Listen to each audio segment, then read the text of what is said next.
Well, the story you're about to hear may be the most bizarre and unbelievable story you've ever heard, but it's 100% true.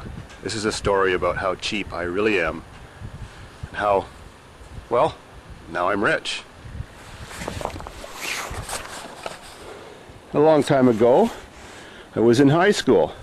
I did my best in all the shops so that I could get a scholarship and get a free education as a machinist. Well, that happened, and I became a machinist with my free education and made lots of money.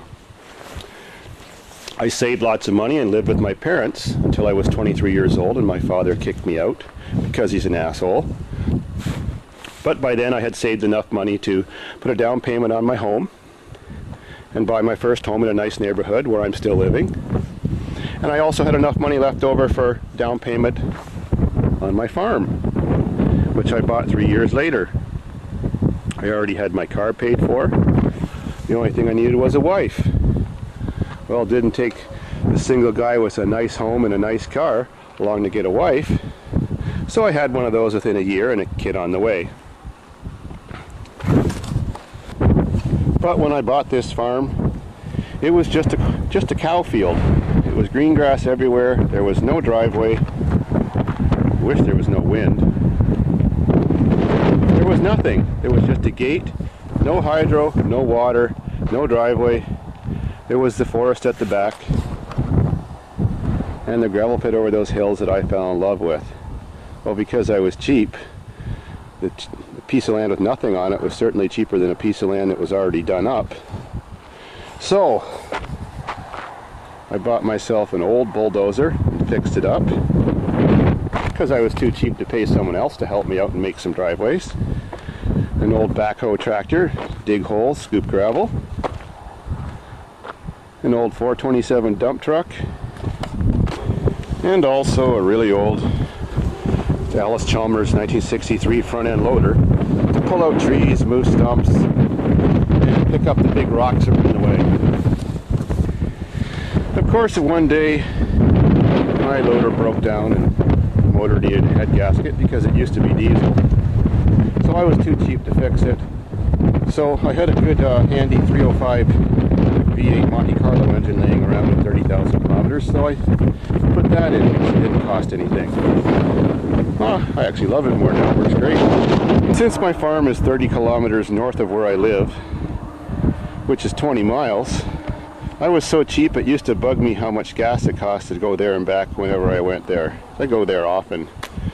So I bought a $100 vehicle, this 1990 minivan, with a bad motor, and I did what no one else in North America has done before. I converted it to be diesel front-wheel drive, turbo 5-speed. Well, now I have the world's most fuel-efficient van that gets 57 miles per gallon. And I'm laughing. But it gets better than that. I'm even cheaper. Well, since part of my business is fixing furnaces, which is another trade I taught myself, people know that I have this van, and they know that I burn alternative fuels, oils, diesel, heating oil, whatever. So when someone gets their furnace converted to natural gas from more expensive heating oil, they call me and I come and pump out their oil for free, remove their tank, and put the oil in these 45-gallon tanks, run it in my diesel van, so I drive for free. Couldn't laugh about that.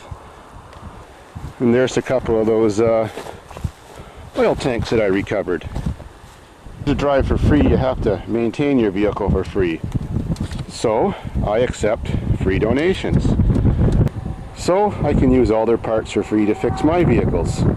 Free tires, radiators, batteries, you know, wiper blades, all those expendable parts, brakes, whatever, anything I need, I got it for free. So over the years, I started amassing a lot of free stuff. These are free air conditioners that I fix up, buy and sell. Well, I don't really buy them, I mean I sell them. Along with major appliances. So then I started to get like too many free cars. Of course, that's always been my problem. So I had to create an infrastructure to put all this free stuff so I could live my El Cheapo lifestyle. So I actually had to buy this farm just to put my stuff on. I actually bought the farm with money I made from garbage picking. That's the truth. I now have an $850,000 property that I bought from picking garbage with that money. I turned garbage into gold. It's real. Well, this property had no water supply. No well. There is a pipe at the highway. But I didn't want to pay money to drill a well, have water when I can just bring up a little bit to drink from home. So I got a free old scrap propane tank. I modified it. This is a water input pipe. This is a water output pipe. And this is an air pipe where air goes in. And this is the excess water flow and air output pipe when I'm filling it. So if I want to get some water, shut off the input and output valves, open these up, and you can hear the air rushing in. And that equals a great water supply. Just don't drink it. It's got bird shit in it and who knows what else. When you want to refill it again, you exhaust the compressed air that's in the tank by opening the air valve. Open the input valve, and it's automatically self-fills itself when I'm not here, even by dew if it doesn't rain. And it never can overfill because it goes out that pipe and just pours on the ground outside. Keeps my grass watered for free. Outside of my building you can see the eave trough. It runs down to a piece of black pipe. Then it goes through the hole through the concrete wall, and that feeds my propane can for water. Security doors would have been too expensive for this building, so I made my own. They're made out of concrete. Each one weighs 700 pounds. But they have custom made invisible hinges, and 700 pounds just floats like butter. Very secure. And a custom locking mechanism too. And when I want to warm my ass in the wintertime, I made a free wood stove. It's 6 feet high. That's designed so that when you come in from snowmobiling, you can stand beside it and warm up your whole body, but it also makes it very efficient. The heat radiating from 3 barrels doesn't waste any heat. The smoke going out the chimney is almost cold by the time it goes outside. So, free heat. And of course, I use my free wood that I have at the back of the farm. It's already dead and dry because of the Dutch elm and different diseases in my hickory trees. It kills them for me. That sucks, but anyways, we keep warm. I didn't want to spend any money on a staircase or all the metal it takes to build one, so I found a free scrap pipe, welded some plates to it, added some pieces of wood, and made a funky looking custom staircase with a handrail made out of some exhaust system I found that hadn't been bent yet. Now to cut all my trails so we can go riding, because the grass gets kind of long, I got a free lawn tractor with a blown up motor, a John Deere, and I modified it and put a 13 horsepower motor in it that wasn't made for it. I got my free snowmobile for riding, and then I edit my farm videos on my garbage pick Pentium 4 computer that I put together with some other parts.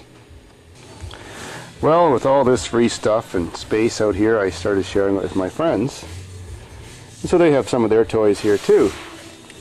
But this summer, since I'm so cheap, I went to an auction sale for repossessions and I bought myself my first quad. I used to be a bike lover, but now I like quads too. Suzuki 400.